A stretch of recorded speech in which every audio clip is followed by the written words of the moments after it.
Começando mais um Sociedade Metamorfoses Podcast, o podcast do comportamento humano, da filosofia e da educação.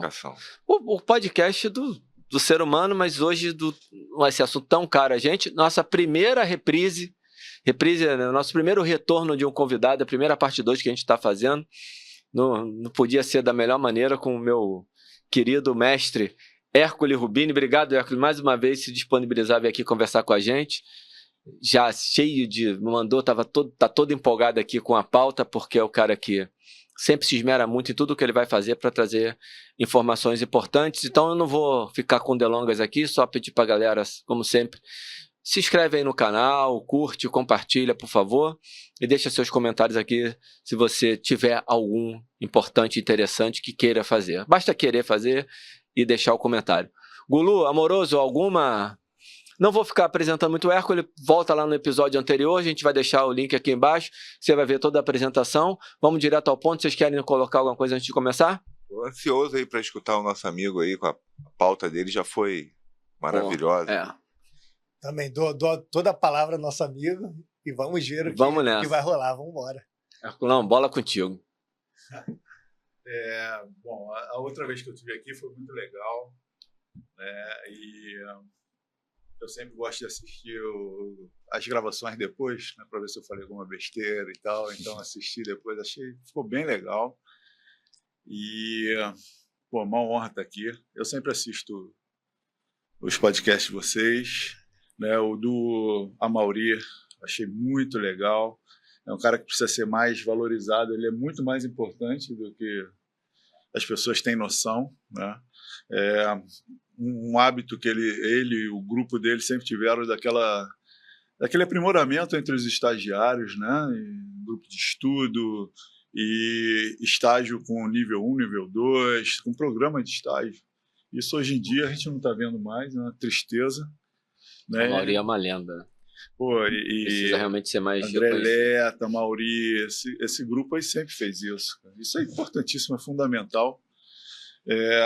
Eu tenho uma comunidade de educação física, tem quase 100 mil pessoas, e uma das regras para tu postar anúncio de estágio é descrever o programa do estágio. E desde que eu criei ela, ou seja, eu não divulguei nenhum estágio, porque a maioria não tem programa.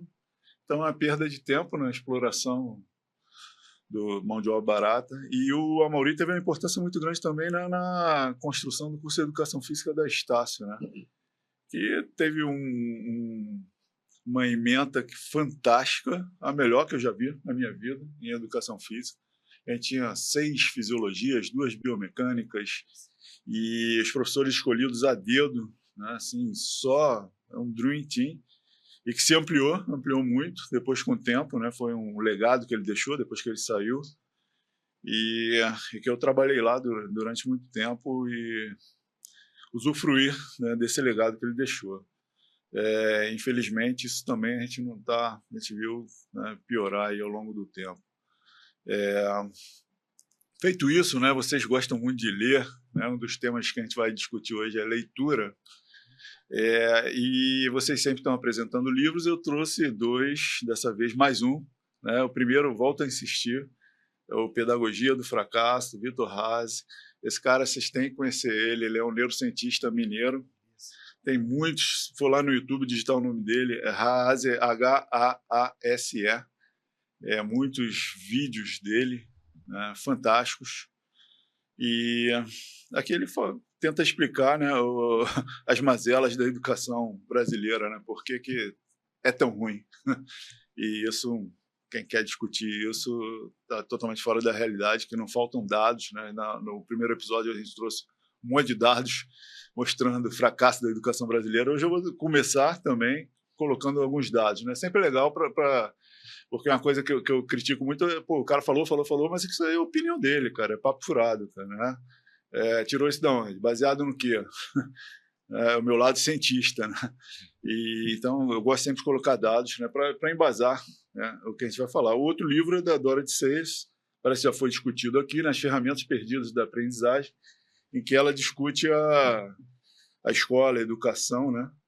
E logo no início tem uma frase dela falando que ela aprendeu 2 coisas na escola, né? Latim e mentira.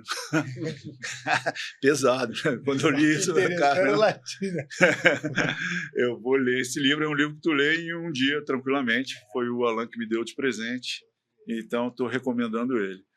Mas pensando em podcast, né, sobre educação, além do Vitor Haas, tem outro cara, um brasileiro, cara, que eu fiquei encantado quando vi ele. Chama Lucelmo Lacerda. Não sei se vocês conhecem, ele é de São Paulo. Sim. Ele grava os podcasts aí, volta e meia. Eu vi, sim. Espancou o construtivismo. Exatamente. Mas baseado em evidência. Baseado né? Ele é totalmente científico. Totalmente. Ele não é clássico como a gente, assim, um pouco. Ou seja, ele é uma raridade no meio da educação brasileira. Uma raridade assim de 1 em 100, sendo muito benevolente. Ele saiu da caixinha, sim, da estrutura pós-moderna de porcaria que tem. E ele relata, né, que ele conseguiu isso, né, só depois do doutorado, porque no mestrado e doutorado ele teve que seguir a cartilha lá dos orientadores, né, do sistema. Ele trocou de 2 vezes de orientador no mestrado, 3 vezes no doutorado. Eu fiquei encantado vendo ele falar. E não conseguiu. Pô, eu quero ver esse cara aí, depois eu vou... Ele é muito bom, um cara jovem, tem uns 40 anos, por volta disso, né? Ele é autista. Né? Ele é autista? Então, eu sei que ele tem um filho autista, mas ele é também? Ele e o filho. E ele fala bastante sobre isso, né, também. Então, bastante interessante. Eu espero que nessa vocês falem mais, né? Eu fiz uma experiência, cientista Rio fazer feria. Na outra, eu mandei as sugestões de tópicos em cima da hora, não dava para... Esse eu mandei antes, eles vão dar uma lida, não sei o quê, e vão trazer novidades, e até, quem sabe... Não, acho que você não foi bem sucedido, não. Que a gente quer ouvir mesmo você. A gente já foi acusado de interromper, de falar muito. Mas, né, essa experiência ela tem um viés muito grande, né, porque vocês não precisam ler sobre, vocês já leem sobre o assunto, então... Na outra vez teve interações fantásticas e nessa vez vai ter também. Vocês se preparando ou não, vocês já estão preparados, né? Se preparam constantemente, né? A leitura, o estudo é uma coisa que virou hábito, ela por si só. Né? Não, atingiram esse patamar, que é quando o indivíduo estuda pelo conhecimento. Esse aqui é o grande lance, né? Não estuda para ter um canudo, para melhorar de emprego, para ganhar mais, para agradar a família, para... Enfim, é o conhecimento pelo conhecimento, o estudo pelo estudo, a leitura pela leitura, e é um hábito que foi criado... Minha mulher diz que eu estudo só por vaidade. Ela implica comigo, eu falo, faz sentido. Tem um pouco, né? Tudo bem. Ainda bem que tem, tudo bem. Que seja por isso, porque não é realmente por uma coisa... Né? Você não tem um objetivo assim, que não seja só aprender. Objetivo conhecer. Humano, né? Conhecer, crescer, né, enquanto ser humano. E a gente ensina as pessoas aqui também. A gente leva isso para alguém, não é egoísta, a gente não segura pra gente, né? Sim, exatamente. Bom, vocês têm trazido aqui pessoas fantásticas, né? Uma que vocês trouxeram há muito tempo, que eu sou fã, cara, é o Luciano Cardoso. Ele falou uma palavra aqui naquele episódio, foi uma palavra, eu quero ser um polímata. Eu nunca tinha ouvido falar essa palavra, cara, mas depois eu até perguntei várias vezes como é que é mesmo aquela palavra, cara. Cara, que legal, né? Um cara que não fica bitolado num assunto só, e hoje em dia a gente é direcionado para se especializar demais. Eu sou o cara da fisiologia, cara, mas eu tenho estudado muito filosofia e neurociência, está na graduação educação. Tô fazendo e agora eu já estou pensando até em acabar, cara. Eu entrei de brincadeira, mas estou já pensando em acabar, porque foi indo. Peguei uma turma legal, garotada muito legal, muito inteligente, coisa rara, cara. Pô, dei muita sorte, cara. Deus me colocou na turma certa, né? Garotada com a base boa, que quer estudar, um ajuda o outro. E é claro que sempre tem uma disciplina que tu fala, pô, o que eu estou fazendo aqui, né? Mas faz parte, educadamente, tu tem que ficar ali, seguir, não criar problema, né? Não querer ser prepotente, fazer pergunta que tu sabe a resposta, acho uma coisa tão deselegante, né? Tem razão. Pô, tu pergunta só para testar o professor, cara, ver o que ele vai responder, né? Enfim, já estou falando pra caramba, né? Igual da outra. Você falou do Luciano, e só fazer um parênteses aqui, ele ainda não veio na Casa Nova, está devendo uma visita pra gente. É cheio de complicação, cheio de neura com sábado, sim. Que a gente sempre grava aos sábados.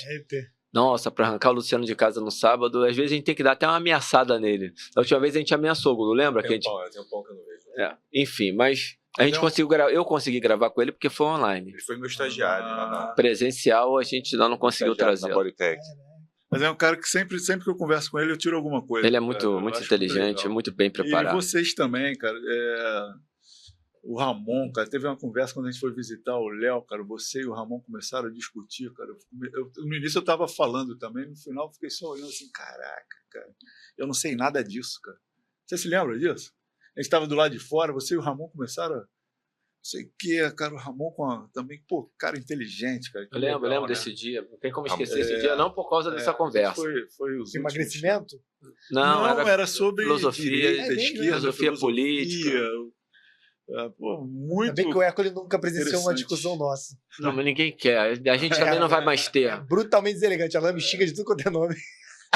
Nossa conversa aqui, que foi educada, o pessoal reclamou, porque nós fizemos um episódio, só eu e ele, que você não consegue entender o episódio, porque não tem uma conclusão de raciocínio, que um interrompe o outro, é uma confusão. E os dois felizes, que a gente tá adorando a conversa. Já estamos aqui fazendo isso, inclusive. Eles pediram pra eu escutar, eu falei assim, cara, não dá. São doentes mentais os dois. Foi ao ar? Não. Tá. Eu vou te mandar o link para você se divertir. Eu tenho a lista lá, tô sempre vendo, cara. Mas aqui é muita coisa. Então, esses são 2 episódios que nós gravamos. No dia que o Gulu... Foi assim, vou contar a história rápida, porque a gente tem que voltar pro tema do episódio. O Gulu avisou a gente na sexta-feira que teve um problema e não poderia vir no sábado, no horário que não dava mais para fazer nada. Não tinha tema. A gente não tinha preparado nenhum material. E eu entrei no Uber, peguei o Amoroso no caminho e falei, Amoroso, e aí ele deu a sugestão, você, Amoroso, deu a sugestão. Você não consegue falar alguma coisa de obesidade entrando na filosofia? Não dá para fazer. E a gente veio totalmente de improviso. Falar para saciação e saciedade. Isso, eu escrevi umas coisas, peguei o papel aqui, fiz um roteiro que obviamente não foi respeitado, e a gente fez 2 episódios, porque nesse dia não tinha nenhum convidado. Eu e ele, se interrompendo, uma confusão. Tá lá, tem conteúdo. Teve gente que me deu feedback, pô, que conteúdo legal, mas que realmente tem que ficar difícil para entender ela, porque... E a Karina, minha mulher, que sempre dá os feedbacks mais legais, falou assim, vocês são doentes mentais, igual o Gulu falou, não dá para entender, vocês não concluíram nenhum raciocínio, não deixou terminar nenhum raciocínio, Amoroso não termina a pergunta, você não termina a resposta, a confusão danada, enfim. Mas depois eu te mando, que dá para se divertir. Cara, principalmente os sinceros, assim. Eu adoro, eu gosto. A gente aprendeu inteligentes. A gente aprendeu bem com esse feedback, nós dois aprendemos. Então, cara, né, começando com alguns dados, né? A gente, da outra vez, a gente explorou bem o PISA, né? Falando bem do PISA. Mas essa semana saiu algo que é chamado de Mapa do Ensino Superior. Está na 15ª edição. Saiu quarta-feira, então está fresquinho. Ele é referente a 2023, mas saiu em 2025. É feito pelo Sindicato de Entidades Mantenedoras, né, de Estabelecimentos de Ensino Superior. Tem o Instituto lá, SEMESP. E são dados, né, interessantes.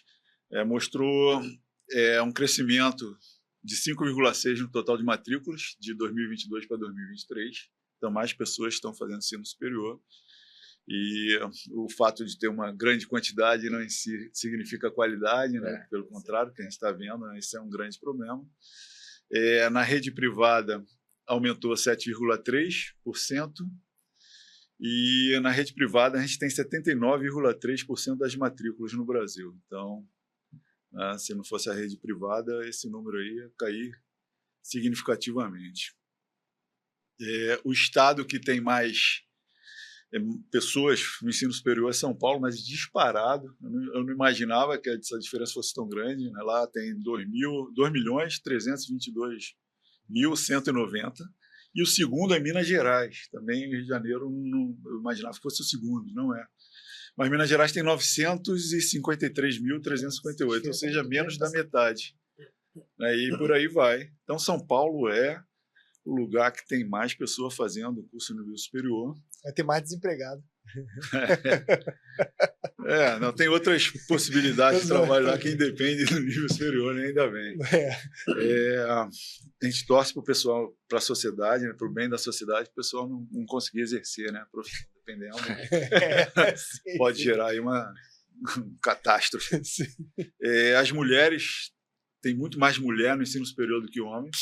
Isso já vem de um tempo, tanto na rede pública quanto na privada. E o EAD vem crescendo bastante, assim, está numa curva de crescimento, né, desde 2020. E hoje em dia já é a maior parte. Tem mais gente fazendo EAD, 66,4%, do que presencial, 33,6%, ou seja, bem maior parte. 2/3. Isso começou em 2020, esse crescimento. De 2022 para 2023 cresceu um pouquinho menos, mas continua crescendo, né? O curso que tem mais gente se formando, adivinha qual é? Vocês vão acertar. Educação física? Pedagogia. É o que tem mais gente se formando. Depois dessa porcaria. Em primeiro lugar. E é o que tem mais curso EAD também, né? Então, eu ia jogar administração. Esses dados são até 2023, mas tenho certeza que não mudou. A administração está lá na ponta também, a administração, direito, né? Lembrando aqui, né, esses resultados, né, catastróficos, a gente já falou, né, bem sumariamente, o PISA, né, o último, a gente ficou em 65 na matemática, 61 na ciência, 53 na leitura. Estamos pessimamente. De quantos, Hércules? De quantos? Eram 80, eu acho, da última vez. A quantidade vai mudando de PISA para PISA. Isso já abordamos no outro, mas é catastrófico. E existe uma Associação Brasileira de Educação, né, onde participam 40 países, e o Brasil, nesse ranking aí, está em penúltimo. A gente está na frente da Indonésia. A Indonésia se deu mal. De alguém. Então, estamos na 39, Brasil é o penúltimo. São dados já antigos, né, dessa associação. E a gente tem o IDEB. O IDEB é interessante. O IDEB traz bastante coisas para a gente. Cara, os dados no Brasil, infelizmente, eu tenho questionado bastante, né, a confiabilidade deles, mas é o que a gente tem. O IDEB mostra o seguinte, né, o último é o de 2023, e o estado, né, que está melhor ranqueado na educação no Brasil é o Ceará? Paraná, em primeiro lugar. Sim. Em 2023. E aí separa ensino médio. No geral, Paraná é o melhor. Mas em 2019, o Paraná era o 7º colocado. Fizeram alguma coisa. O que aconteceu de 2019 até 2023 diferente no Paraná? Escolas cívico-militares. É o estado que mais implantou a escola cívico-militar. Disciplina, que é o maior problema, imagino que tem. É um próximo tópico que eu queria puxar. Dá para afirmar que subiu só por causa disso? Não, é prematuro. Mas é um fator que tem que ser considerado, né? Eu acho esse nome, essa terceira palavra, não deviam ter colocado. Isso gera resistência por muita gente, né? Deve ser só a escola cívica, ia ser mais bem aceita. Sim. Mas saiu em 2019, de 7º lugar, hoje é o primeiro colocado. Separando ensino médio, primeiro lugar, Paraná, segundo, Espírito Santo, terceiro, Goiás. Goiás também fez um... E no ensino fundamental, primeiro, Paraná também, então Paraná está bombando. Segundo, Ceará, né? E terceiro, Goiás. O que Goiás tem de diferente nesse período também? Escola cívico-militares, é o segundo estado que mais implantou. Coincidência, né? O Espírito Santo, que está em segundo no ensino médio, sinceramente eu não sei explicar o que fizeram lá, nunca li. O Ceará, eu sei. Ou melhor, é a hipótese, né? A explicação. O fato é que está em segundo. Mas o Ceará, você até cogitou o Ceará, porque o Ceará, o Tasso Gereissati, que era do PSDB, ele implantou, né, um sistema de alfabetização baseado na ciência. E isso foi, né, seguido pela família do Gomes, né? Ciro Gomes. Sim. Eles falam muito de Sobral, não sei o que eles fizeram lá para ter um resultado melhor. foi simplesmente isso. Né? No Espírito Santo eu não sei. Então... IMITA, a maioria é Ceará que passam, né? O estado que mais passa em IMITA é Ceará. É a coisa mais difícil que tem no Brasil, né? Eu acho que o Paraná e Goiás vão começar a incomodar, bastante, né? Legal. Enfim, aí você já antecipou, são alguns dados, né? Ao longo do dia todo, eu acho que é legal sempre colocar dados, eu gosto disso, mas você já antecipou o maior problema da educação brasileira. Foi, a gente começou da outra falando assim, por que a educação brasileira é tão ruim? O que explica? Né? É o salário, é o investimento, é não sei o quê, não sei o quê, não sei o quê. Quando a gente, baseado no quê? Tem pesquisas perguntando aos professores, cara, qual é o maior problema que tu tem? É a indisciplina. É a indisciplina.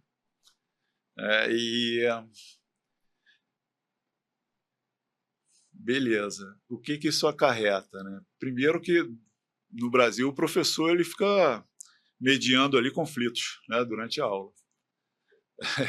Praticamente ele não consegue dar aula. Dependendo do lugar, isso é muito difícil. Né? E aí tem um estudo também que mostra que o Brasil é o país que tem menos hora de ensino. Então, tá lá, a aula tem 2 horas, mas 1 hora o cara ficou ali, senta no lugar, não sei o quê, mediando conflitos, e só conseguiu passar 1 hora. Isso é somatório de estudo no final, né, gera uma complicação. Trouxe aqui uma cola para a sequência. Aí, legal, cara. Gente que mais tem é curso de pedagogia, né? E as licenciaturas, né? Eu fiz licenciatura. Vocês fizeram licenciatura? Eu não. Bem da época. Eu sou da licenciatura plena, né? Eram os dois juntos. Bons tempos. Sim. Eu sou 100% a favor da separação e no bacharel separar também. Voltado uma ênfase em saúde, ênfase em fitness, foi o que o Amaury implantou, foi fitness, né? E outra saúde, fitness e esporte. Eu separaria, né? Senão fica muito vago. Sim. Apesar de que graduação ela é generalista, né? Tem que ser e básica. Um pouquinho de cada coisa, mas pode ser um enfoque maior. A licenciatura, teoricamente, tem um enfoque claro. Né? Já o bacharel está muito dividido, saúde, esporte. Né? A Estácio sempre foi mais para o fitness. Dividido, e eu diria, Hércules, que tem uma confusão na cabeça. O profissional, o professor, ele mistura essas coisas sem saber que está misturando. Sim. Cara, tinha uma menina da educação física que eu conheci, ela fazia mestrado na parte de licenciatura, acho que na UF. O mestrado dela era Heidegger e Diderot, que não sei o quê, para a educação das crianças. Cara, tu tá fazendo isso aí só por curiosidade sua, né? Vai aplicar merda de Heidegger em escola? Nada. O negócio não tem nada a ver, totalmente. Isso sim é viagem, né? É brabo. E, bom, ninguém aprende na formação a lidar com conflito, com disciplina. Como é que a gente faz? Aí tu chega lá, né? Ainda mais se fez um curso EAD, cara, tu vai sonhando, né? Vamos supor que o cara é bem intencionado, quer dar aula. Chega no primeiro dia de aula, cara, ele surta, né? Quantos professores têm problema de saúde mental, licença médica por causa dessas coisas, né? Porque numa turma de 30, de 40, não são 2 que estão criando problema, 3. São 3 que não estão criando problema. E como é que tu faz com isso, cara? Tu aprendeu a lidar com isso? Aí não, tem que ser autoritário, tem que impor, não sei o quê. Tem outro, não, eles estão querendo se manifestar através dessa indisciplina, tu tem que entender, não sei o que. Tem um monte de papo furado, mas nada é baseado na evidência, é tudo papo furado, é opinião, né? Lamentavelmente. O que não acontece fora do Brasil, porque esses problemas existem fora do Brasil também, de indisciplina. Então, eu andei vendo, né? Em outros países tem uma disciplina para tu lidar com isso. Alguns chamam de manejo de comportamento, enfim. E existem estratégias baseadas em evidências para tu lidar com isso que dão resultado. E no Brasil, nada. Né? Tem uma matériazinha na pedagogia que é... Nenhuma, em curso nenhum. Talvez em 1 ou 2, mas não tem. E quando tem, não é baseado em evidência, quando se discute isso, né? Uma discussão, o que tu faria numa situação dessa? É opinião, baseada em opinadores. Filosofia pós-moderna. É, isso aí. Aliás, é algo que eles falam muito, né? Quando tu entrar numa discussão dessa, vai falar que é filosofia pós-moderno, outro é positivista, seu positivista. Pós-estruturalista. Enfim, cara, o negócio se perde tu completamente, cara, e tem que ter muita paciência, muito equilíbrio emocional, né, para tu discutir essas coisas. Mas lá fora tem disciplina, existe publicações, existe um procedimento, né, o PBIS, que é Positive Behavioral, ou seja, para gerar um comportamento positivo, onde tem 3 níveis de remediações, né? Ou seja, o cara está indo mal, como é que faz, né? Mal em termos de conteúdo, o que tu faz? Horas extras para ele estudar. No Brasil isso é feito muito nas coxas, né? Na coxa, precisa de uma especialização para isso, precisa estar preparado para isso. E se o cara tem problema de disciplina, o que se faz? Então, tem nesse PBIS, tem nível 1, nível 2, nível 3, que é mais grave, né? O cara fica mais separado. Existem estratégias para isso que tem resultado, né, demonstrado na literatura. Você tem base científica. E esse é um problema da educação brasileira. Quando a gente fala isso, né, é estranho, né? Porque muitos professores falam muito em negacionismo, em viva a ciência, mas é um negacionismo explícito, né, em quase que 100% da categoria, que eles negam a ciência o tempo todo, eles são anti-ciência.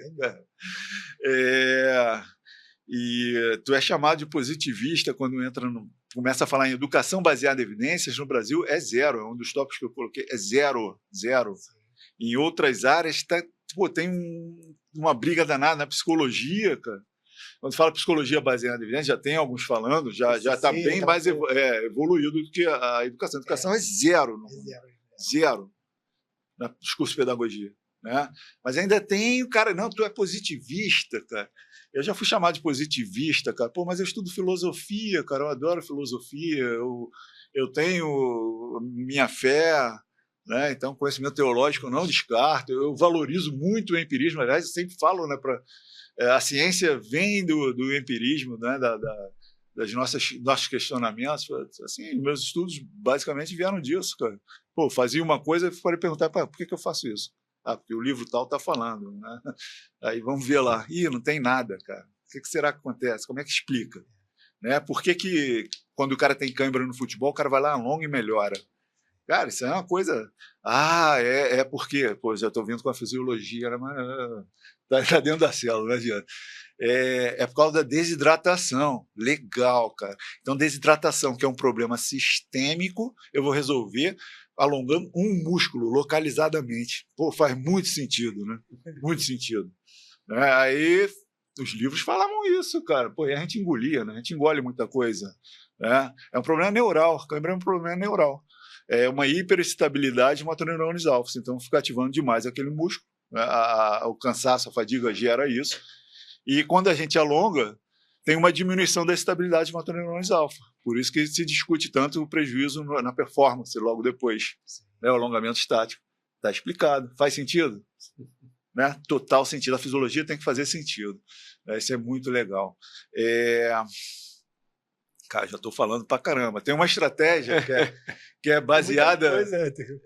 cara, eu botei aqui uma linha para não me perder. Né? Uma estratégia baseada em evidência, que é assim, check-in, check-out. Né? Esses alunos que estão com dificuldade de comportamento ou de conteúdo.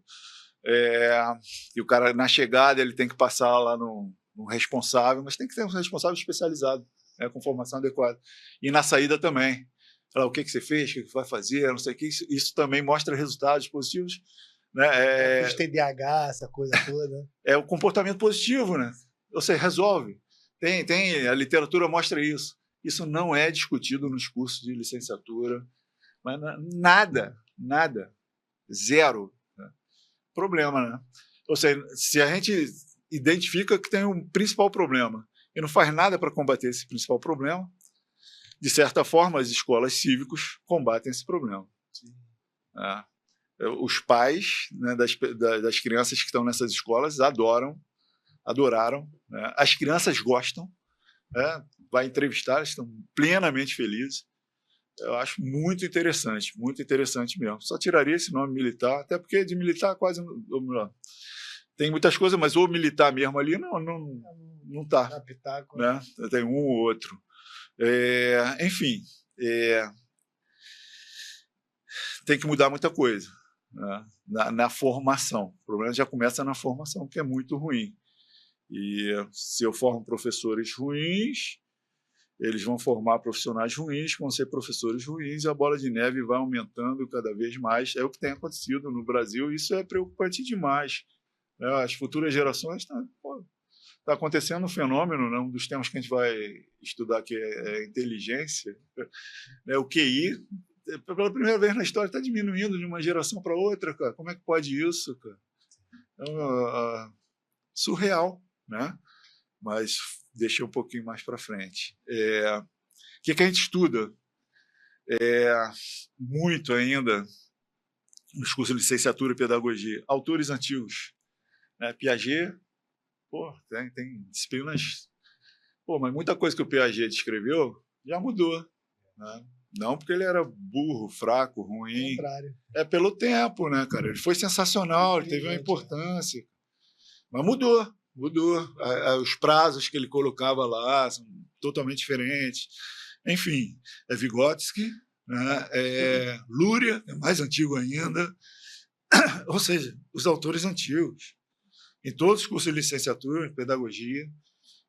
Seria interessante estudar esses caras ou vamos descartar? Não. Tem que ter uma parte, né, da história da educação onde eles entram. E para ali. Só uma disciplina falar de história. Né? Porque hoje a gente tem conhecimento mais avançado. Né? Falar de Piaget para pedagogia como algo atual e não histórico, mesma coisa quando eu for dar uma aula de sentidos especiais, né? Falar em Aristóteles. Minha aula vai ser baseada em Aristóteles, porque foi ele o primeiro cara que escreveu os sentidos especiais.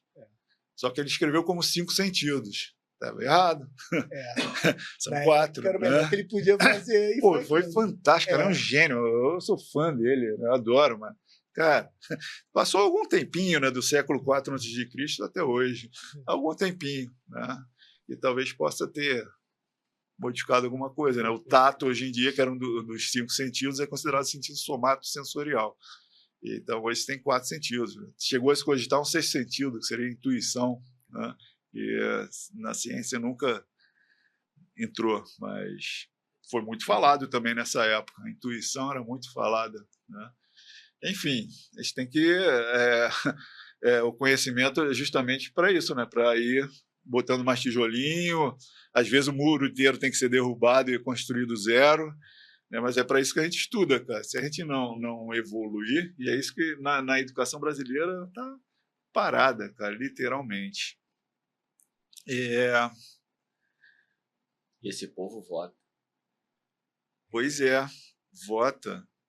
Inclusive os que são teoricamente incapazes de gerir, né? Que recebem bolsas e auxílios, também votam. Acho que não deveria votar. O cara que recebe uma Bolsa Família não pode votar. Ele é dependente. Isso é um negócio... Isso aí dá uma discussão. Pra caramba, é um negócio que me intriga muito, é isso, né? Porque tem uma visão do Estado que é o papai Estado. É aquele que vai prover tudo. Eu tenho ranço com o Estado, todo mundo, vocês já sabem. Mas ele é o papai Estado, ele é o cara que vai cuidar de você, porque você não sabe cuidar de você mesmo, porque você não sabe o que é melhor para você. Eu vou aplicar aqui no esquema de pirâmide, porque você não sabe cuidar do teu dinheiro. Não, isso é outra coisa, mas eu tô antes disso. É que eu vou cuidar de você, porque você não sabe tomar suas próprias decisões, mas você é capaz de me escolher. Você é capaz de votar para dizer quem é o melhor. Pois é. Feito isso, tomado essa decisão importante pra caceta, a partir daí sem nenhuma outra decisão, nem o que você precisa comer, o que você precisa fazer de atividade física, nada, tudo você não sabe. Você tem alguém que vai dizer pra você, vai ter um Deus que determina a tua vida, mas você é capaz de escolher esse Deus, que é a coisa mais complexa de todas. Essa é uma incoerência que isso não desce na minha goela. E em cima disso também tem os que votam e tem os que são votados, né? Para entrar, para eu ser gari na Colurb, eu tenho que fazer uma prova, tem esse monte de coisa. Para eu ser presidente do Brasil, governador, prefeito, eu posso ser votado. Né? Então, quer dizer, essa é uma bola de neve e a gente passa a entender muitas das coisas. Eu vou dar um pulinho no banheiro. É complicado, é muito difícil. E o Brasil está num nível de educação assim, fundo do poço, literalmente.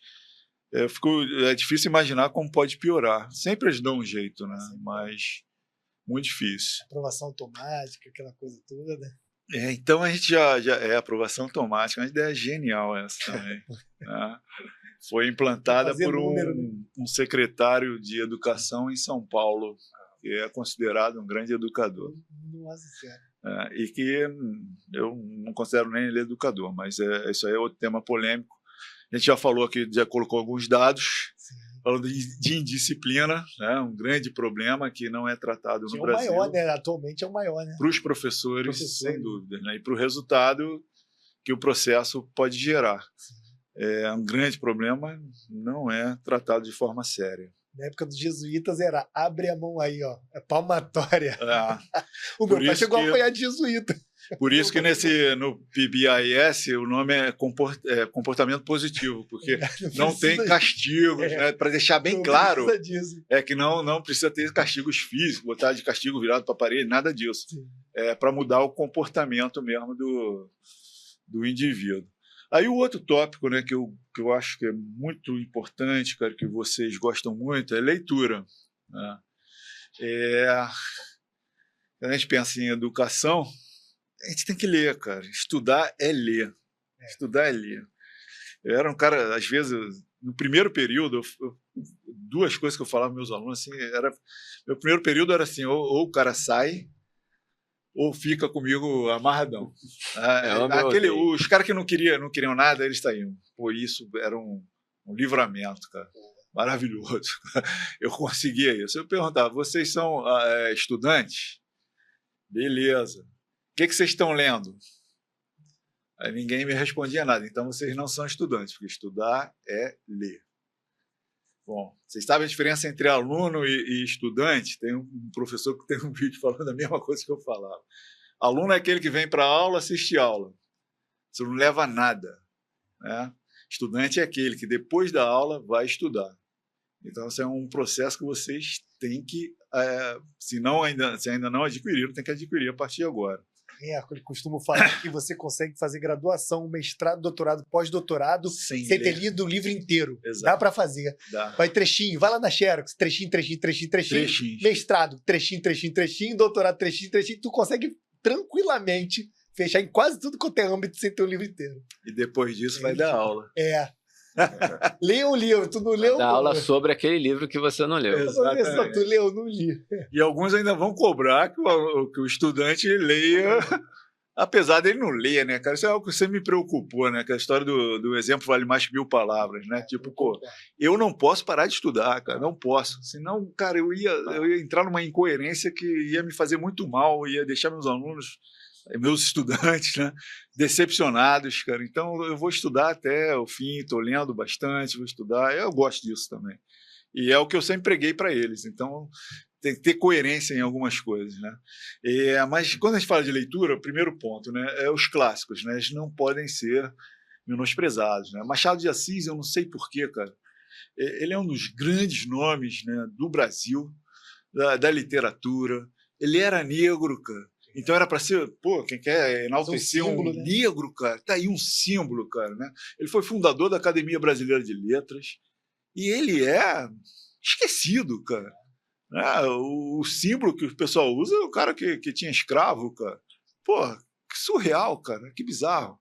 É que nem a COP30 que vai ter lá no Pará para falar de natureza, sustentabilidade, desmataram a Amazônia toda para construir uma estrada para os caras chegarem lá no evento. Já está desmatado, cara. Cara, isso não faz sentido, isso é louco, é surreal, cara. Né? Que mundo que a gente está vivendo, né? Então, ler os clássicos é fundamental, né? E tem um movimento contra a leitura dos clásicos. E isso é péssimo, né? Tem esse movimento? Existe. Sério, eu desconhecia essa. Ó, filósofo branco, querendo abolir filósofo branco homem, aí só lê filósofo negro e mulher.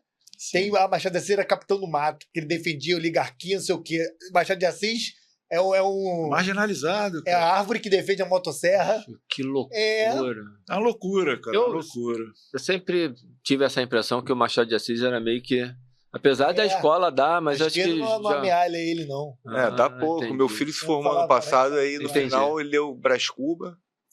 Aí eu olhei assim, ele tá na cama ali, eu falei assim, cara, que porra é essa? Eu ia até chorar, ia cair uma lágrima. Eu me assustei, eu falei, que isso? Essa lenda, onde você tirou? Não, um professor da escola. No meu tempo eu tive que ler alguns livros também. Mas os clássicos, de uma maneira geral, você pegar todos aí, Tolstói... Turgenev... Geralmente língua portuguesa, né? Dickens... Não, só os clássicos da língua portuguesa. Ou... Perseguição? Geral, não, é em relação geral. A todos os clássicos. Todos esses que eu citei aqui, Dickens... Aí entra, né, umas justificativas, né, extremistas de Araque, que misturam a política de Araque também. Os caras não sabem, não tem embasamento para isso. Mas o interessante, sem dúvida, cara, é tipo... Vamos pensar num cara que seja de extrema direita, ele tem que ler Marx, cara. Como é que ele vai ter uma posição se ele não conhece a posição do que ele não gosta? E o cara de extrema esquerda tem que ler lá também um liberal. Os caras não conhecem nada, cara. Eu fui conhecer o Thomas Sowell há pouco tempo, cara, completamente ignorante, porque na minha formação nunca que falaram outro também, esse aí, o Thomas Sowell é marginal negro. O negro marginalizado. Inteligente pra caramba. Pô, a história de vida dele, assim, a biografia dele é... Cara, esse cara não pode dar certo, não tem como dar certo, cara. E ele foi e conseguiu chegar onde chegou. Um exemplo de vida, né? O que é pior, Ercolon, que assim, se você pegar o caso do Thomas Sowell, por exemplo, tem um monte de gente de faculdade que... Eu lembro que eu postei uma frase dele, alguma coisa, algum dia no meu Instagram. Não, um livro que eu não comprei, uma assinatura que eu tenho, chegou um livro do Thomas Sowell. E aí, na época, eu postei, que eu fiquei felizão que chegou o livro do Thomas Sowell para eu ler. Inclusive, estou lendo atualmente um livro dele. E eu tenho um monte de amigos que estão lá, e umas 2 ou 3 pessoas deram uma debochada assim nos meus stories, no direct, pelo menos foi no direct, né, educadamente. Eu posto direto com ele. Aí, você leu o Thomas Sowell? Não, claro que não leu. Porque aprendeu na porra da formação que ele faz lá na faculdade. Alguém disse que o Thomas Sowell é um idiota, sei lá o quê. Não sei nem o que se fala desse cara na faculdade, eu realmente não sei. Não fala. Mas quando fala Ele é economista, faz economia, nunca ouvi nem falar. Não. Eu já conhecia, mas não ouvi falar. Mas para alguém debochar de mim tem que ter no direct, não é que tem lido. Ele sabe que o cara existe, isso que eu tô falando. Aí ele sabe que o cara existe, por isso que ele tá debochando de mim. Sim. Só que ele leu o cara, não. Ele é liberal e acabou. Ele imaginário. Ele sabe que porque alguém falou que ele é um idiota. Mas ele foi lá olhar o que é. Não olhou, exatamente. Enfim, né? Tem que conhecer os dois lados, cara. Pô, quanto livro ruim, quando eu estava estudando flexibilidade, eu falei, esse é o pior livro que tem, cara. Fala quando tu alonga, a mitocôndria é alongada, assim, tava lá escrito, né? Pô, tá lá, comprei, li todinho. Né? Isso foi uma coisa que no mestrado eu perguntei, o que eu tenho que ler? Né? Eu quero ser bom nesse assunto, o que eu tenho que ler? Resposta, tudo sobre o assunto, tudo tiver disponibilidade, né? Os dois lados, inclusive, né? Sempre, isso é muito importante. A gente tem um negócio dos dois lados, quando você fala, a gente, na minha cabeça, vem assim, o didaticamente mais fácil de alcançar, que é o esquerda e direita. Só que no Brasil, você tem esquerda e extrema direita. Extrema esquerda não tem. Não, só tem extrema direita e a esquerda, porque aqui tudo que não é de acordo com o que essa galera gosta, direita? É extrema direita. É só a direita, centro-direita? Me explica o que seria. Acho que não sabe nem explicar. Não sabe. Não tem nenhuma noção. Isso está baseado nessa leitura, né? E as pessoas ignorantes, elas acabam tendo opinião formada sobre tudo. Dão opinião sobre tudo, né? E depois, com as redes sociais, isso aí aumenta, porque ali tem, né, textos curtos, rasos, né, que são o que esse pessoal aceita, né? Lê um livro todo, um texto maior, já, pô, tá muito grande. Caramba. Isso gera, né, o que é chamado de síndrome socrática. Pô, só que legal, eu não conhecia essa. O que é isso? O ignorante ignora a sua ignorância, na razão inversa de sua capacidade. Quanto mais ignorante, mais capaz o indivíduo se julga. É fantástico isso. É síndrome socrática. Tem relação com isso. Ou seja, discute tudo, discussões rasas, né? É muito comum nas universidades, né? Fazer uma roda, aquele professor, vamos fazer a roda, vamos discutir isso. Pô, mas o cara não sabe nada sobre o assunto, como é que vai discutir? Primeiro tem que ter, né, um embasamento. Ele não sabe os dois lados, né? Porque exato. Ou, tipo, hoje a gente vai ter um debate de especialistas. Pô, especialista sobre o assunto X, especialista do assunto X, todos pensam igual. Pode ter Às vezes tem um que pensa diferente dos 5 sozinho, lá massacrado, para mostrar que a opinião dele estava errada, né? Assim, né? A gente já ouviu falar que ciência não é para ser discutida, cara. Pô, a base da ciência é a discussão, né, cara? Mas hoje em dia realmente discutir, né, cara? Tem que agredir. Né? Discutir na essência do que é uma boa discussão, né? Pô, tá difícil, cara. Tá complicado. E principalmente nas universidades, cara. Pô, mas aqui é que não é, cara. Se tu olhar a fundo mesmo, não vai ser. Esse assunto que você puxou de ler os dois lados é bem interessante, porque é o que a gente fala muito aqui da dialética, né? De você, que a dialética você pode fazer sozinho. Você pode ler um lado e ler o outro, e você comparar os discursos, né? E ver a lógica, ver as incoerências. Isso é um baita exercício. Isso aí é essencial para você poder entrar num discurso, num diálogo com alguém que está no mesmo âmbito que você, né, buscando o mesmo conhecimento, você saber os dois lados e poder ver a lógica, as incoerências. Sim, os argumentos, né? E nada impede, pelo contrário, né, as pessoas inteligentes mudam de ideia, né? Sim. Eu acreditava na coisa. Ela até me zoa, que eu já fui de todas as ideologias quase que existiram. Ela, porra, tu não sabe o que tu quer. Eu já fui de quase todas as ideologias já. Um bom argumento. Mas eu falei isso também na hora que eu estava querendo te agredir. Né? Não acho isso efetivamente. Não foi um momento de agressão. Comunista, socialista, liberal. É porque um bom argumento contrário, né, as pessoas meio que ficam, que estão na retórica, né? Então, quando vem um bom argumento contrário, é o melhor para você melhorar o teu argumento, melhorar o teu conhecimento, ou mas não mudar, as pessoas, né? Ou mudar, Caramba, reconstruir, né? Mudar um pouco o caminho. E sair dessa hemiplegia, como fala a Ortega, dessa hemiplegia ideológica. Que o cara assume um lado e não é capaz... A analogia da caixa de bombom. Assume um lado... Qual é a analogia da... porque tem a analogia da caixa de bombom, é que quando o sujeito compra a caixa de bombom, ele tem aqueles bombons ali. Então ele só tem aqueles para escolher. Então ele é obrigado a consumir os bombons. É quando o cara entra na esquerda ou na direita, ele não pode escolher um bombom da caixa da esquerda. E nem o outro da direita. Ele tem que comer aqueles bombons ali, né? Então ele tem que entubar tudo, né? E algumas vezes, por conta disso, quando você pega uma coisa de um lado que está se colocando contrário a você, isso acontece comigo toda hora. E eu falo, pô, esse negócio aí é legal, eu gosto disso. O cara dá como é que você é a favor disso que eu tô falando? Sou essa. Essa parada aí é boa, essa parada tem que ser feita desse jeito aí. Sim. Não, como é que pode? E esse negócio, cara, da extrema-direita, outro dia, eu não vou citar nada, nenhum nome, para não estragar o episódio. Mas alguém falou assim, um programa, cara, é incrível esse programa aqui que está defendendo esse negócio. Esse programa da extrema-direita está defendendo um negócio que não é da extrema-direita. Se uma pessoa veio falar para mim, eu falei assim, porque, não sei se você não sabe, isso aí não é extrema-direita. Isso é, de fato, um programa de uma galera de direita, que sempre defendeu isso aí, ou sempre foi contra aquilo lá. Diferentemente da galera sua que diz que é a favor, que nunca foi. Assim, cara, é uma dissonância mesmo.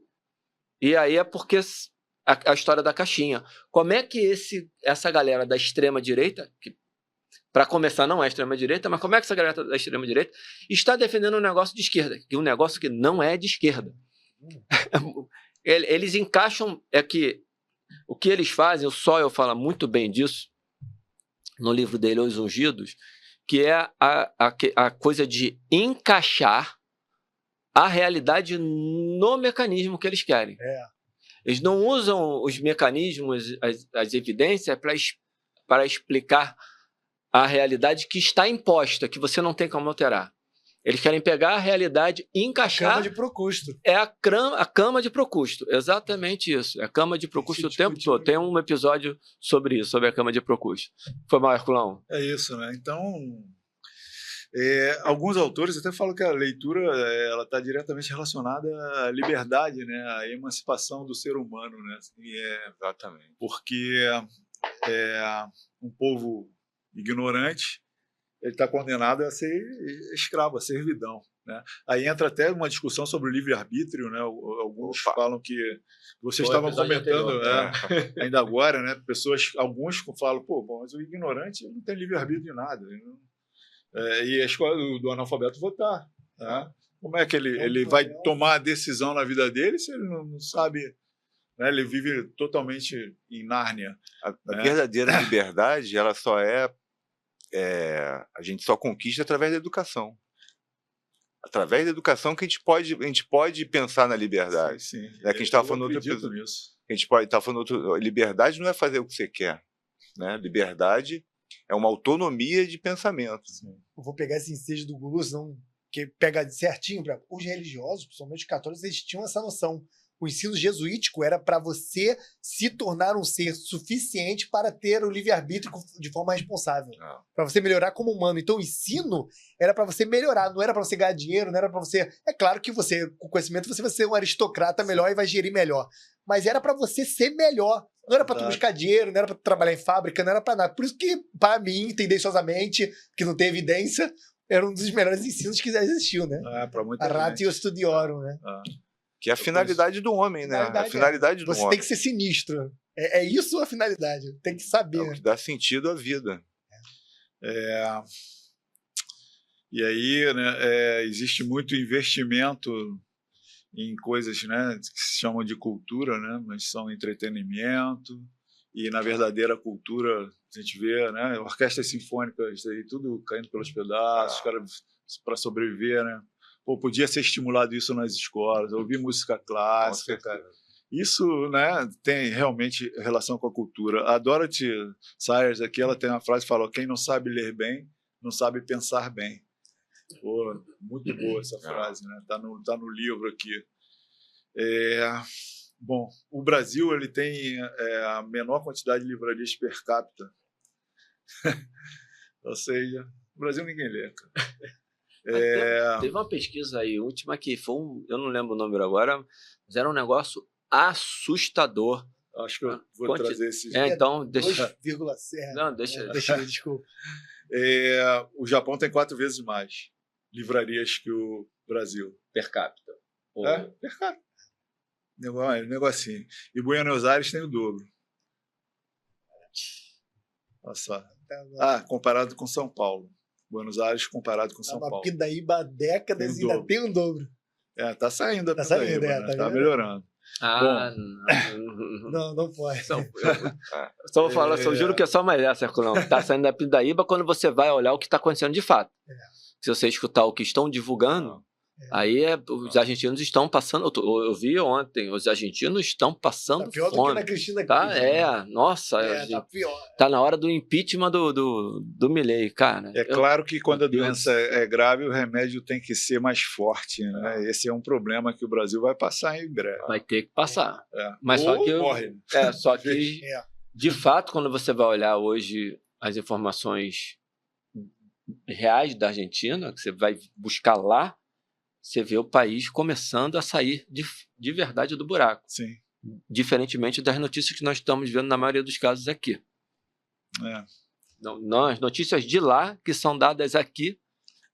E aí aqui parece que a gente está melhorando e a gente está O remédio tem colateral, enriquecendo com cheque especial. Vamos nessa. Bom, mas aí a gente está falando de leitura, né? Bom, o Alain gosta muito de falar lá da parte evolutiva, né? Então ele volta lá nos australopitecos, não sei o quê. Bom, a leitura é uma invenção cultural. O ser humano não nasceu lendo. Isso foi uma coisa que aconteceu depois de muito tempo. Para a gente ler alguma coisa, a gente tem que ter a escrita. E a escrita surgiu, pelo que se sabe, que 5.400 anos antes de Cristo, né, lá na Mesopotâmia, com a escrita cuneiforme. Então, tendo a escrita, agora a gente já pode passar a pensar em leitura, né, já passou a existir a leitura. E aí, né, vamos entrar agora numa parte da fisiologia de novo, cara, que eu gosto pra caramba, cara. A leitura, cara, ela é capaz de alterar o nosso encéfalo, anatômica e fisiologicamente. Olha que coisa fantástica, cara. Tem um pesquisador francês, Stanislas Dehaene, fantástico também, tem vários vídeos dele que estuda bastante isso, né? E o que acontece, cara? Primeiro a gente tem que visual, né? Parte visual, para eu ler. E aí é a região occipital que é responsável por essa parte visual.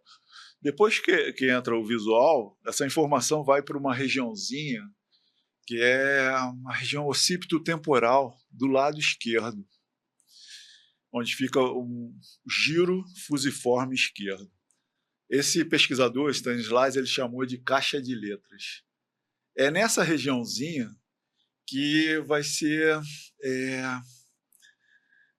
o grafema vai ser transformado vai ter um entendimento sobre o que foi lido ali, né? E quanto mais palavras você tem acesso, essa regiãozinha vai sendo estimulada. Bom, inicialmente essa região não tinha nada a ver com isso. O que essa região fazia? Essa região faz, né, quando a gente nasce. O que essa região faz? Giro fusiforme esquerdo. Ela é responsável por reconhecer face e objetos.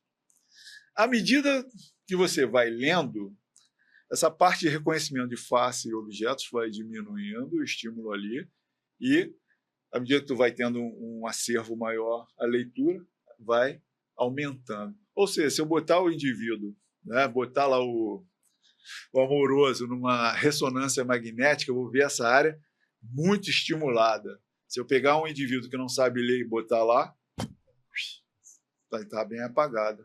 Então, tem uma alteração estrutural nessa região. Interessantíssimo isso, né? Porque pegar, por exemplo, a questão da alfabetização, que é o próximo tema, né? Existe um período crítico, né? Para ser humano, se usa mais o termo hoje em dia, período sensível, para fazer esse estímulo, que é até 7 anos de idade, mais ou menos, né? Dá número assim, em fisiologia nunca é exato, sempre é aproximadamente. Mas se o indivíduo for alfabetizado depois de adulto, ele consegue ser alfabetizado. Então vai desenvolver essa área, mas nunca igual a uma criança que foi alfabetizada no período certo. Então é importantíssimo, né, que isso ocorra no período certo, que é nesse período sensível. Outra coisa muito interessante, né, que isso, pô, cara, e aí? Tu falou visual, pai, e o cego, que lê em braille, estimula a mesma área. A mesma área. À medida que essa área vai se desenvolvendo com a leitura, o reconhecimento de faces e objetos passa para o lado direito, só. E a área perde essa função, então tem uma alteração morfológica e funcional, e passa a assumir essa nova função. Fantástico, né? Indivíduos que têm dificuldade de leitura, dislexo, tu bota na ressonância, tu vai ver. Essa área vai estar muito pouco estimulada. E tem outra área que é uma área chamada de plano temporale, que fica na área de Wernicke, que é 22 de Brodmann, né, no lobo temporal, que é o reconhecimento fonológico, da onde a caixa de letras é o apelido que o Stanislas deu, envia informação para lá. No dislexo também essa área é pouco estimulada, então ele tem dificuldade de reconhecer, né, de ler, dificuldade de leitura. É muito interessante. No cara que é músico, essa área do plano temporal, ela é muito estimulada. Consegue reconhecer coisas que eu não consigo, cara. Pô, às vezes o pai da minha esposa, ele é músico, né? Aí bota lá uma música clássica, ele identifica os instrumentos. Cara, agora é oboé. Aí eu falo, como é que tu sabe? Eu não consigo. Para ele é uma coisa trivial, né? Então essa área dele muito estimulada. Então tem uma alteração, cara, que é estrutural e funcional. Aí, cara, se a criança não for estimulada adequadamente, né, e aí vamos entrar na história da alfabetização. Outro dado interessante sobre leitura, né, a primeira biblioteca do Brasil é a Real Biblioteca Nacional, né, 1810, depois virou no outro lugar e mudou o nome também, virou a Biblioteca Nacional, 100 anos depois. Quem criou foi Dom João. Trouxe de Portugal. Trouxe 60 mil livros de Portugal. Hoje em dia ele está sendo enforcado no Carnaval, né? Um dos caras mais inteligentes. O criador do Brasil, né? Nossa, o cara era um gênio, cara. Já começa já começa na fuga, né? Carnaval era... Já começa na estruturação para fugir do Napoleão. Porque não é um negócio que ele percebeu a parada. Ficou dito como um covarde. Na verdade, ele foi um baita estrategista e o Napoleão falou isso. Reconheceu. Dois caras que ele... Não, acho que ele fala que 2 caras enganaram ele, o Dom João e o cara, acho que da Rússia, que ele se ferrou lá também. Acho que é isso. Dom João, com certeza. Que foi o cara que dobrou ele porque sacou, se planejou. Imagina naquela época como é que o cara vai se organizar para ter 60 mil livros, inclusive, dentro. Já veio com tudo, né? A expressão ele se preocupou em trazer isso, né? Para ver a importância que ele dava, né? Não, pô, traz outras coisas, né? Isso é um trambolho danado. Enforcado no Carnaval. Ele foi enforcado por um indígena numa alegoria lá, com a cabeça pendurada. Cara... e falam dele como um comedor de coxinha que limpava a mão o porcalhão. Isso aí. A nossa história, cara. Viajar Brasil afora, todo lugar tem um prédio onde ele visitou e fundou lá não sei o quê. Cara, importante. Até a transposição a São Francisco, a ideia dele. Caramba, não sabia não. O cara estava milhões de anos na frente. Cara, a expressão ficou a ver navios por causa da fuga dele. Né? Isso aí. Ele falava tupi-guarani fluentemente e dizem que ele falava 23 línguas. Eu acho que é muita coisa, cara, mas ele falava várias línguas, com certeza. O cara, importantíssimo, né? E uma das bibliotecas mais famosas é de Alexandria, né, no Egito, né? Ou seja, aquela região ali é muito importante para a cultura, né? Tu vê que a escrita cuneiforme ali na Babilônia, né? Onde é o Iraque, ali em torno do Iraque, Egito, tem uma importância muito grande. Então já falamos aqui das alterações fisiológicas da leitura, né? Acho isso muito legal, cara. Esses vídeos do Stanislas são fantásticos, cara. Fantásticos. Quando você está lendo, né, tem a questão da imaginação, né? Porque quando você está assistindo um filme, vem tudo pronto para você, né? Então, por exemplo, quando você vai ler assim, estava num castelo na montanha. Cada um vai ter um castelo aqui. Cada um vai ter que fazer um filme imaginativo. Isso estimula bastante a imaginação. Aí os dados catastróficos, né, sobre leitura, né? 84% da população brasileira não compra sequer um livro por ano. 84%, 0 livro por ano. Compra, claro que as livrarias estão falindo, né? Baixar um PDF pirata fazem. Nem nas universidades, mas o professor não estimula o aluno a comprar ou ir na biblioteca, ele coloca lá o PDF. O professor não lê. Pirata, pirata, crime, ética ali, brabo, disponibilizando, enfim. 9,5% dos estudantes brasileiros de 15 a 16 anos leram algum livro 9,5% leram algum livro com mais de 100 páginas. Menos de 10%, 15 a 16 anos. Quem é o maior comprador de livros no Brasil? É o MEC. Que ele mesmo manda fazer, né? Interessante. O MEC, ele tem mais da metade dos funcionários públicos são vinculados ao MEC no Brasil. Nossa, e é um órgão problemático demais. Enfim, a gente falou do período sensível, né? Para se aprender. Cara, eu estou falando muito sozinho. E eu já estou com vontade de chorar já, porque... Temos tempo aí, estamos legal com o tempo? Temos 15 minutos. Beleza, alfabetização. Você está deixando mais também. O próprio Stanislas, ele mostra lá cientificamente, né, o método fônico é o mais eficiente, não há a menor dúvida sobre isso. O método global é ineficaz. Mas o cara se alfabetizou. Apesar do método, o cara se alfabetizou. Né? É que o B, desculpe interromper, aqui o B, por exemplo, no método fônico, o B, não é difícil a criança assim, intuitivamente, porque o B não é B, é BE. Então o método fônico ele vai no B. E aí isso traz uma facilidade e uma eficácia muito maior para a alfabetização. Então é um monte de método que surgiu, né? Origem construtivista, né? Sem a menor base científica, não são eficazes.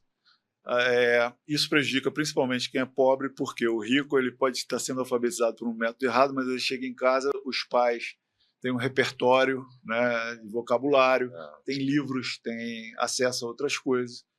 O pobre depende muito ali daquele momento, não tem um livro em casa, né, não tem nada. Então prejudica mais ainda as pessoas de baixa renda.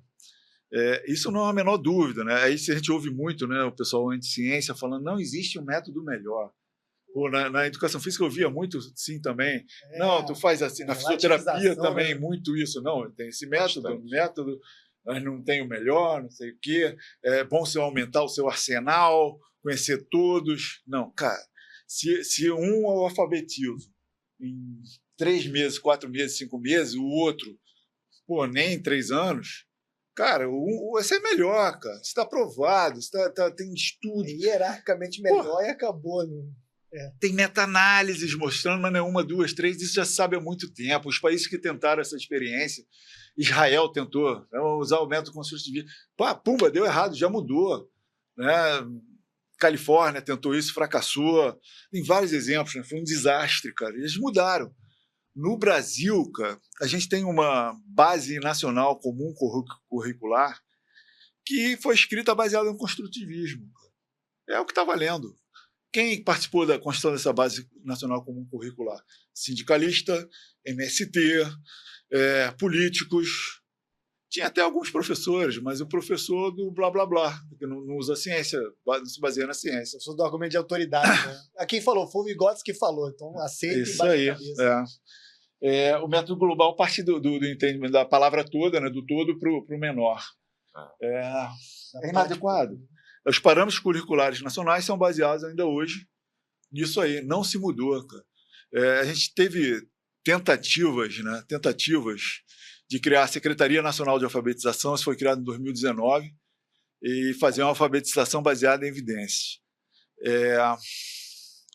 Como é que se tentou isso? Né? 2/3 do que os municípios gastam com a educação básica é dado pelo Fundeb, pelo governo federal. E isso é para ser gasto com os professores, mas se o governo não repassar, eles não têm como pagar. Alguns municípios aí são muito miseráveis. Né? Alguns municípios não adotaram, simplesmente. Preferiram ficar sem receber o Fundeb. Em 2023, o ministro da Educação, Camilo Santana, revogou essa secretaria. Quer dizer, aí tu vê, o cara é do Ceará. Ceará tem um histórico, né? Legal, e com sucesso. Mas o viés político lá, e uma coisa que, né, no Brasil tem muito, né? Tipo, tu é o prefeito, tu pintou lá de tudo de azul, aí eu entro no teu lugar, eu sou de outro grupo, eu vou pintar de verde. Então, tu chamou, era Bolsa Escola. Não, vai ser Bolsa Família. Depois Auxílio Brasil, Bolsa Família.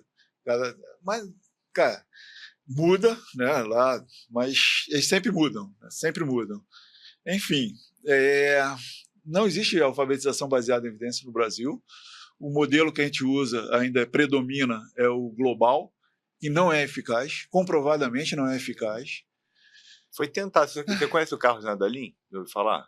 Conheço, são exceções, né? Ele tem também uns vídeos aí que fala disso. Acho que essa história do aluno-professor, acho que foi ele que Carlos tem Vélez também, quando entrou, né? Sim, tentou. São até marginalizados esses caras. São fascistas. São fascistas, cara. Tudo que é contra a minha ideia é fascista. Então, tu aprende a ler a partir do todo para a parte, com base em textos e não em consciência fonética. É isso que está lá no nosso ordenamento, né? O tal do letramento. Uma tragédia, ou seja, isso tira o quê? Perspectiva de futuro, né, cara? Pô, porque está tudo sendo errado, feito errado. Mudanças a curto prazo. Você não visualiza nada, né? Tem essas pessoas, vozes perdidas, estão ganhando repercussão, está crescendo, mas até a educação demora muito para ter modificação, né? Enfim, poucas coisas novas aconteceram de interessante. Se a gente for ver, aí um outro item que eu coloquei lá, né? A gente ainda não falou, a inteligência, né? O que seria inteligência? É um conceito difícil, né? O brasileiro é todo mundo inteligente, né? Inteligente. Sabe o que é inteligência de verdade, ganha né? dinheiro, cara é rico. É inteligente. Quando o brasileiro é inteligente? Meu filho é muito inteligente, tu vai ver o garoto na anta, né?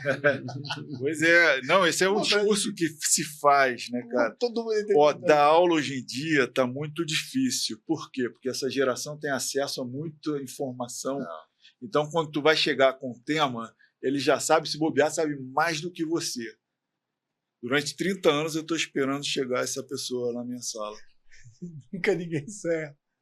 Eles estão conectados com besteira. Mas vamos fazer o método, né, de interativo, não sei o quê. Então tu avisa antes, a próxima aula, eu sempre fiz isso. A próxima aula o tema é esse, né? Tem tal lugar que tem informação sobre isso, para o cara ler antes e chegar já como uma base, né? Seria o legal. O cara não lê nem antes nem depois. Né? Nem presta atenção durante. Alguns prestam e anotam tudo, né? Mas alguns nem isso também. Né? O que é inteligência? Né? Eu acho que uma boa definição, a capacidade de resolver problemas. É simples, bem legal. A Suzana Herculano ela fala em flexibilidade cognitiva. O que é isso? É quando tu está preparado para uma coisa... Vou dar uma aula, tu prepara seu data show lá, o PowerPoint, aí não vai ter não, tu vai ter que falar, tu tem hoje aqui é só um piloto. E aí, o que você faz? Tem cara que vai embora e não dá aula, tem cara que consegue resolver aquele problema e se sai muito bem. Né? Seria a inteligência. Uma definição mais abrangente é a capacidade de reter, organizar e manipular informações em diferentes contextos. É uma boa definição. E aí, dá para medir a inteligência e inventaram o tal do QI, né? Quociente de inteligência, foi um psicólogo francês e a medida, né? Em psicometria se faz isso. Tem limitações, mas o QI bem feito, né? Esse teste bem feito, ele tem uma estabilidade, eu já fiz 3 vezes, foi muito parecido o resultado. Conforme a gente vai envelhecendo, tem uma tendência a diminuir o resultado, natural. Tem um teste que é para criança até 16 anos, e tem outro que é a partir de 16 anos. Então tem que fazer o teste certo, tem que ser aplicado de maneira correta. Depende muito da motivação do indivíduo, do engajamento ali para responder certo, da concentração.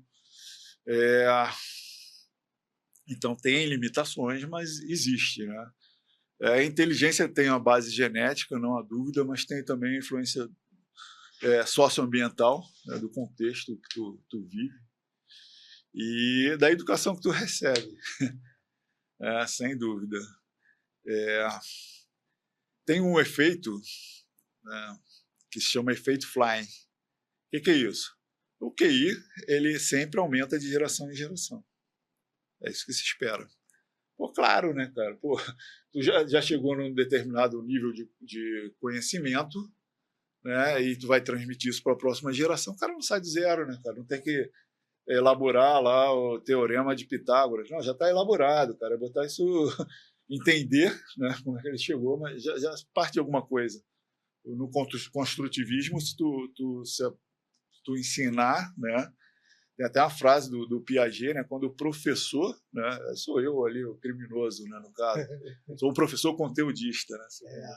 Mas quando o professor ele passa uma informação para o seu estudante e impede que ele chegue nessa resposta sozinho, ele está privando, um crime, cara, privando essa criança de se desenvolver. Piaget. Toma aí, fenomenologia do espírito. Interpreta aí, ó. Taca na cara da criança. Decifra aí, mano. Porra, não vai chegar em lugar nenhum. É ridículo, né? Um cara em milhões, um cara fantástico. Fez um teorema, matemática. É surreal. Então, o aluno é quem vai ser o... Eu acho que a partir de um dado momento até tu consegue ser mais independente, né? A graduação, eu acho que o principal foco da graduação é fazer com que o estudante de graduação aprenda a aprender. A maioria não consegue isso, né? Pô, quantos doutores sabem fazer uma busca no Medline? Doutores da área da saúde. Eu digo que 99% não sabe. Não sabe. Faz a busca simples. Ela bota a palavra e... Vamos lá, vamos... Tem uma maneira... Já ouviram falar do mesh, pá, bababá? Não, né? Enfim... então aprender é uma coisa muito importante. Aí tu passa a pensar melhor e tal, né? Estudar corretamente, filtrar as coisas. Enfim, o que está acontecendo na nossa geração Z, né, de 95 a 2010? O QI diminuiu. É a geração digital, né, que fica muito tempo nas telas. E aí, né, existe uma relação inversa entre tempo de tela e desenvolvimento do giro fusiforme esquerdo, área da leitura lá. E existe uma relação direta entre tempo de leitura e desenvolvimento do giro fusiforme esquerdo. Olha só, prejudica. Criança emburrece. Criança não é para estar em rede social, não sei o quê. A Sociedade Brasileira de Pediatria até estipulou lá uns prazos limites para ter algum controle. Por quê? Hoje os pais não querem educar, né? Nem sabem porque são outros ignorantes. Nem sabem também. E tipo, para a criança ficar quieta, empurra lá um negocinho e fica lá, plim, plim, plim, plá, plá, plá, plim, funciona, isso aí funciona. Moleque não dorme direito, o sono é uma coisa que influencia também no aprendizado direto. Na saúde, né, como um todo, mas no aprendizado é importante. Às vezes a criança, menor de idade, está na hora de fazendo joguinho, não vai dormir. E, enfim, piorou, diminuiu. O efeito flying, né, caiu. Isso tem envolvimento, né, também com métodos de alfabetização e tudo mais que estão sendo usados, né, os conceitos aí que estão sendo aplicados, né, o léxico, né, reduzido, né, vocabulário reduzido, capacidade de expressar oral e gramaticalmente reduzido nessa geração. A descrição de ambiente, eu falo isso muito pra minha mulher. Manda o garoto descrever o mar, manda ele fazer uma descrição. Vai falar, tipo, o mar é azul, tipo, o céu Fala mais tipo do que faz a descrição. Tipo do que palavras, né, que se repetem. Tá suave. Não sai nada. Essa aula foi legal? Suave. Isso Como é que foi a aula? Eu não consigo escrever como é que foi a aula, cara. É complicado. Herculão, cara, eu vou ter que cortar a gente só tristeza. Cara, eu vou te falar, é um enorme prazer pra mim, porque ele tá dando uma aula pra gente. Bom, mas ao mesmo tempo que eu fico muito feliz de poder escutar o Herculão, eu vou sair do episódio triste. Já teve o anterior que a gente gravou que eu saí. Eu saí cabisbaixo. É choque de realidade. É triste, cara. Assim, muito bom ouvir você falar, muito bom o conteúdo. E a gente tem que saber, tem que ter contato com isso. E entristece. Herculão, às vezes você vai deixar mais ponta solta de novo, a gente vai ter que voltar de novo. O Herculão vai ter que ser assim, uma vez por ano, uma vez por semestre, a gente tem que receber o Herculão aqui pra gente sair triste. Hoje eu vou ter que beber alguma coisa, não vai ter jeito. Não, nada disso. Chato. A gente vai transformar isso aí de alguma forma. Vai iniciar um processo. Herculão, eu vou te pedir para você fazer uma conclusão do nosso episódio, te agradecendo já imensamente por disponibilizar. Eu tenho certeza que você vai aceitar um novo convite assim que a gente o fizer. Não voltou antes, porque ele não teve agenda. Quando a gente pediu, ele pediu para botar um pouquinho mais para frente por causa de agenda. E mesmo com todo o aperto, ele conseguiu vir agora. Eu estou te denunciando aqui em público, porque a gente já queria que você tivesse vindo e você que não pôde, mas mesmo assim está aqui hoje com a gente. Eu tenho certeza que a gente vai conseguir uma nova agenda para você voltar. Deixar você aí para fechar o episódio agora com suas palavras finais. Legal, cara. Eu estou sempre à disposição, cara. Isso não é a minha especialidade, mas eu gosto de estudar bastante, né? Existe uma média de QI, né, mundial. Primeiro Hong Kong, segundo Japão, terceiro Singapura, quarto Taiwan. O Brasil está em 68. O QI 100 seria o normal, né? Acima já está legal, abaixo está ruim. Parece que o QI médio do brasileiro é 87. Nossa Senhora. Mas são estudos péssimos, péssimos. Não dá para afirmar isso. Tá? Muitos falam em 83 e comparam com o do macaco. Macacos podem chegar a 90, mas também não pode comparar QI de macaco com QI de ser humano. Não pode comparar de criança com adulto. Enfim, são dados bem fracos, bem ruins. Os macacos não são os animais mais inteligentes, os golfinhos é que são considerados. Mas tem muita coisa ainda para a gente discutir. Isso é um papo que não termina nunca, né? Um papo para 40 chopes. E é legal que a gente esteja comentando isso, discutindo essas coisas.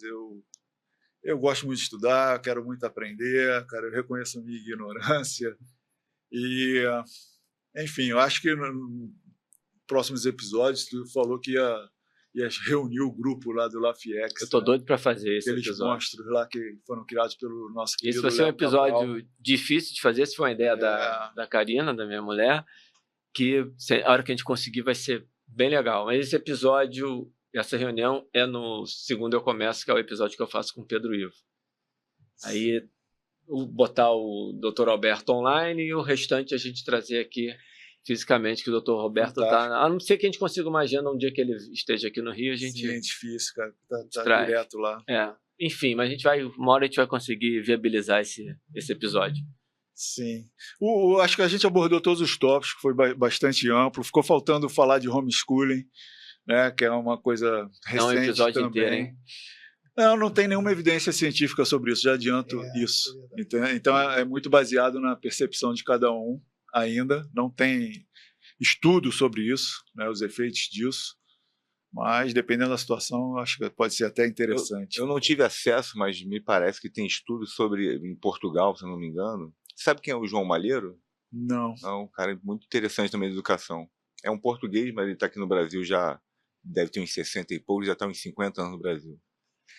De separar, para a parte pedagógica, separar homem e mulher. Falou que tem um ganho considerável. Aí ele explica todas as questões lá. Já foi assim, uma época. Já foi assim. São Bento até hoje. Mas olha só, olha só, peraí. E a gente não pode iniciar uma nova Não, porque eu falei, foi só uma pincelada. Muito bom, hein? Foi minha palavra final. Então, muito obrigado. Valeu. Cada tópico o homeschooling desse, né? que eu acho que, para mim, daria uma conversa, uma discussão grande, mas você já pelo menos deu um posicionamento que eu acho importante. Já é um... Mas isso é um alvo de muita polêmica. Sim, sim. A gente pode iniciar o próximo exatamente, episódio pelo homeschooling. Inclusive em âmbito legal também, né, no Brasil. Tem muito...